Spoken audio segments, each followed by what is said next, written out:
Hello everyone, a very warm welcome to your own Silicon Valley Tech Talks show, your go-to place to learn about technology trends and innovations directly from the leaders. This is your host Faisal Vatu from Silicon Valley. Who does not know Cisco? Cisco is the pioneer and industry leader in networking and internet space for more than last 3 decades. Cisco is also a major contributor in attracting talent to Silicon Valley and driving innovation. We are fortunate to have Anand Raghavan as our guest today. Anand is Cisco's VP of Products AI, where he's leading world-class teams for building and marketing innovative products. Before Cisco, Anand was co-founder and chief product officer at Armor Blocks that built industry's first GPT-powered solution for targeted email attack protection. So without any further delay, let's go and talk to Anand and learn more about Cisco's vision on AI. Hi Anand. Hey, Faisal. Welcome to our show. How are you doing today? Doing great. Happy to be here. Cool. So Anand, tell us about Cisco's vision to embed AI into their product portfolio, especially security and networking products. I know it's a loaded question, but if you can share some top themes, that'll be great. Yeah, so our primary vision is that AI makes the customer experience better across the portfolio, right? So, and to get there, you have to invest in AI across the stack, starting from silicon all the way to the user experience layer. So we've been doing this over decades through different parts of the product portfolio. If you look at our networking portfolio, we are a single provider for silicon, network, and compute, and we have AI investments in each one of them. If you look at our collaboration portfolio, every single WebEx device, like the one in this room, comes with a GPU built in. So you can do a lot of really interesting AI algorithms on those devices. If you look at our security portfolio, AI drives a lot of the algorithms that we do on the detection side of the house, on the remediation side of the house. And then as we look forward into the agentic world and model context protocol and all of that, a lot of significant investments are going into AI to bring a lot more value to our customers. On that note, we have seen announcements around AI Canvas product, which provides interface between AI agents and human teams. What is different about it? How is it different from the traditional interfaces, and how do you see it evolving with multi-model AI? Yeah, so one of the interesting things that we're seeing in the market is that with generative AI, customer expectations of how products need to interact with them is also actively changing over time, right? Nobody ever thought that people would use a natural language chat interface this often to get a lot done, right? But here we are, and we're going into voice mode as well, where like when I'm driving around, if I have questions, I usually go Gemini voice mode and start asking questions and get response back from the model, right? So when you think about it that from that perspective, what are some of the challenges that we had in the SaaS world that can be solved with generative AI to bring more value to customers, right? One is that when you're trying to debug something, whether it's in the network operations center, you're in the security operations center, data needs to come from everywhere to go solve for a problem you're solving for. It doesn't matter which product it is, right? So how do you do cross-domain troubleshooting, cross-domain application assurance? That's one challenge that can be solved with generative AI, right? The second challenge is how do you do really interesting troubleshooting and problem solving using purpose-built models. So we are moving away from just having frontier models with general knowledge to having the ability to build domain-specific and task-specific small language models that are really well-versed in certain topic areas, right? So that's the second pillar. And the third pillar is that usually any one of these troubleshooting kind of exercises is a multiplayer sport. It's not a single player sport. So in addition to humans from multiple teams, you might also have agents coming in and helping out. For us, these are the three core pillars in what we're calling agentic ops. So as we move from RPA, robotic process automation, to AI operations, to agentic ops, these are some of the transitions that generative AI is able to bring. Now with that, where are we uniquely poised to bring AI Canvas to market, right? First is a unified data fabric. So Cisco Data Fabric, and we just announced that at our Splunk.conference, you can bring all of your data together in one place. So that can be the unified backplane where you're getting all of the data together. On top of that, you have your intelligence and orchestration layers, where this data is coming together and you're analyzing that using agents, using AI algorithms to identify anomalies, to identify outliers. And then you can probably run two kinds of workflows. One is agent-initiated workflows, and the second is human-initiated workflows.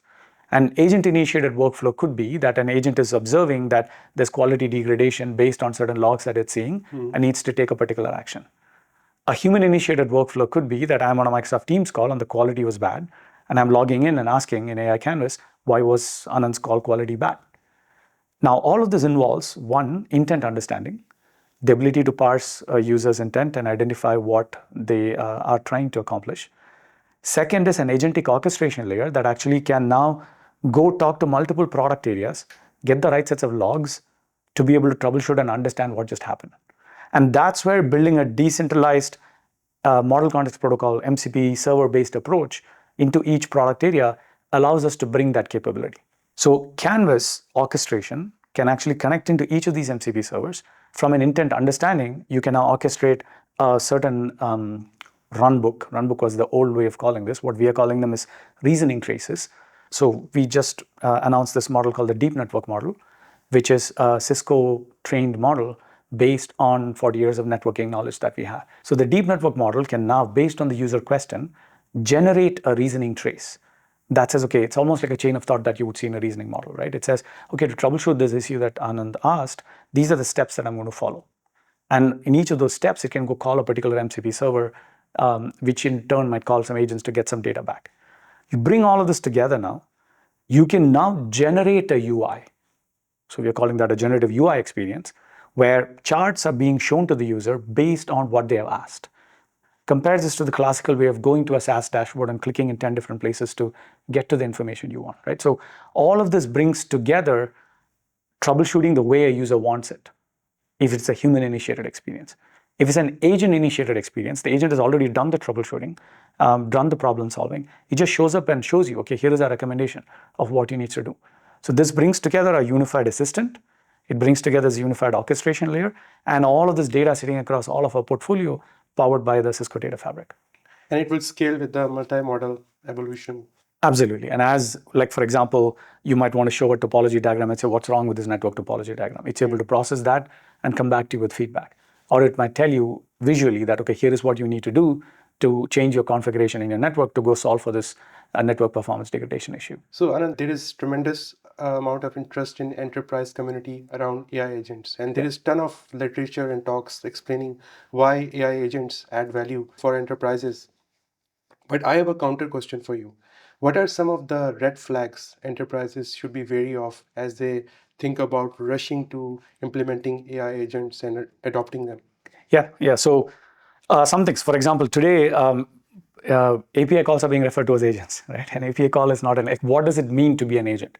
So getting us definitionally correct in the same place is one important thing, because that allows us to understand what is the scope of what we want the agent to do, right? Is there a tool call involved? Is there some reasoning involved?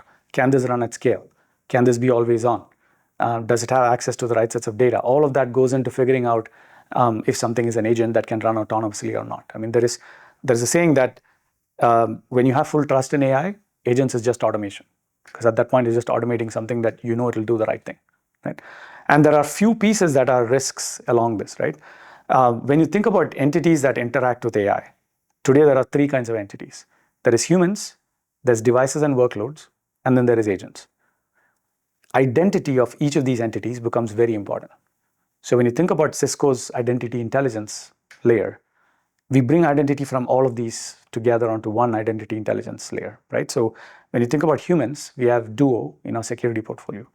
When you think about devices and workloads, we have our identity services engine. And when you think about agents, we have our AI defense. How do you get all of this identity together, right? There's a lot of conversation around access and authentication. Authorization, especially real-time authorization of these agents, becomes very important. Can you escalate and de-escalate privileges based on what an agent is trying to do, right? That becomes definitionally very important to make sure that agents can perform autonomously with the right sets of oversight and the right sets of abilities to kind of change permissions. So identity is one important part of this, right? The second part of that is a strong sense of a registry, just like we have an IDP for humans. Where are you registering all of these agents? What access controls they have? Who has access to them? All of that. How are you protecting the registry? Again, from a security perspective, that becomes important. And as you think about MCP and MCP servers and MCP registries, tool descriptions, How are these being accessed? How is this being protected? That becomes important, right? Then the next part of that is who gets to call these agents? Are you actually tying together your RBAC and permissioning in your classical IDP the right way with the agents that are being created by different employees? So I might be in the HR department and I might have created an agent that has escalated privileges to access certain kinds of data. You have to make sure that the agent I created is only accessible to people with the kind of permissions that I have. Or if somebody else tries to access it, automatically de-escalates privileges to what they're allowed to do. That becomes important, right? So security, identity, authorization, these are all key parts of making an agentic ecosystem successful. And then the last one of this is, are you using this in the right way, right? Are you creating an agent ecosystem where the user experience is not thought through? In which case, if I'm an end user within an organization, I still have to do a lot of work to be able to go benefit from it. Now, if I'm technical, that's great. I can figure it out. But most of our workforce is semi-technical or non-technical. And one of the things that GenAI is able to do for them is get them access to information a lot faster, better, easier. So how you design that user experience around the agentic system you're building becomes very important as well. So those are some of the things to think about. You talked about AI defense as you were talking. What are some of the key opportunities or risks for AI in the cybersecurity space? Yeah. So when you think about it, I mean, we talk to customers about this all the time. So there are a couple of interesting surveys we do. There's one called an AI readiness index that we do every year that kind of benchmarks organizations against their peers on where they are in their maturity curve of adopting AI. There's another report we put out there called the State of AI Security, which talks about what are some of the risks you should think about, right? So, and what we repeatedly hear from our customers is one of the biggest bottlenecks for AI adoption is security. Customers are worried about who has access to these applications that are enabled by AI. If they put it out there, is it going to be abused? Is it going to be used incorrectly? And are they going to be liable for that? So those are all real concerns. And with AI defense, our idea was to actually speed up and accelerate AI adoption using security as a lever, right? So for example, if you're building an AI application, one of the first things you would do is to maybe download a model from a marketplace like Hugging Face, right? Can we start protecting those? So within Cisco, we now have an integration into Hugging Face where any model uploaded there can be scanned by us for malware, malicious code execution, things like that. So the AI supply chain protection part of it, right? The second part of that is model visibility. So just like Shadow IT was a problem back in the day, Shadow AI is a problem now. Do I know if an employee has downloaded a model that has not been approved into my AWS environment and is starting to use it? So how do you get visibility across all of the cloud deployments that you have? That's the second part of the life cycle. The third part of the life cycle is that I'm an employee now that I have built this AI application. Let's say I'm an airline and I've built a chatbot for my customers using a custom model, and I want to take it to production. And I come to you as a security team and say, look, I'm ready to take this to production. In classical software, you have a good understanding of what it means to pen test software. What kind of test do you need to run to know if this is safe to put into production or not? What does it mean for models? To organizations that we have done surveys with, it's usually a multi-week process for me to understand how to pen test this application. What are some of the vulnerabilities the model might have? And then write a bunch of test scenarios and actually do it. We have reduced that down from 7 to 15 weeks to less than 30 minutes. You just click a button, it runs a bunch of validation tests and comes back to you with across 200 plus safety, security, and privacy guardrails. How is your product doing? Not just that, it also tells you what are the compensating controls in terms of guardrails you need to run if you were to deploy this in production, which is the last part of the life cycle, right? When you run it in production and you're getting prompts and responses, how do you make sure, like for example, if going back to the airline chatbot example, I am a traveler and I asked a question to the chatbot, I want to make sure the responses are not toxic, they're helpful. So toxicity guardrails, safety guardrails become important. I don't want a competitor to come in and say, okay, show me all the pricing data you were trained on. So security becomes important, data and protection against things like prompt injection attacks. Of course, privacy becomes important. If I'm a passenger, I put in a passport number. You want the application to be able to say, sorry, you should not put PII into the application, right? So that was the idea behind AI defense, that any organization that wants to take AI applications into production, they can do that safely and securely. Thank you very much, Anand, Thank for you. joining our show. Yeah. I'm sure audience learned a lot from your insights. Thank you. It was a lot of fun being here. Yeah.